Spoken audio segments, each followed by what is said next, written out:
સવાલ નંબર 1, શું આપણે આપણી નસોમાં વહેતા લોહીનો અવાજ સાંભળી શકીએ છીએ?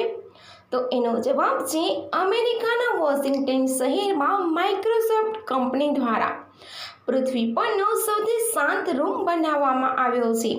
આ રૂમમાં સાયલેન્સરનું સ્તર -20.4 dBએ માપવામાં આવ્યું છે. એવું કહેવાય છે કે જો આ રૂમમાં બેસવાથી આપણને આપણી નસોમાં વહેતા લોહીનો અવાજ સાંભળી શકાશે. હૃદયના ધબકારા અને હડ્ડીની હલનચલન સ્પષ્ટ રીતે સાંભળી શકાય છે. આ રૂમમાં કોઈ પણ વ્યક્તિ 45 મિનિટથી વધુ બેસી શકતો નથી, કારણ કે વધુ સમય રહેવાથી ચક્કર અને મતિ ભ્રમ થવા લાગે છે. સવાલ નંબર 2, સસલા કેટલી લાંબી છલાંગ મારી શકે છે?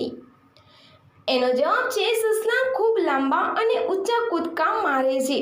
એક સામાન્ય સસલું હવામાં 2 થી 4 ફૂટ કૂદી શકે છે. તેઓ એક સમયે 9 ફૂટ સુધી કૂદી શકે છે. તેમના પાછળના પગ ખૂબ લાંબા અને શક્તિશાળી હોય છે, જે તેમને ઝડપથી કૂદવામાં મદદ કરે છે. સવાલ નંબર 3, કેટલી મિનિટમાં સંતુષ્ટ થઈ જાય છે? એનો જવાબ છે દરેકનું અલગ અલગ હોય છે, પરંતુ જેની વધારે ઈચ્છા હોય છે તેઓ 10 થી 20 મિનિટમાં સંતુષ્ટ થઈ જાય છે.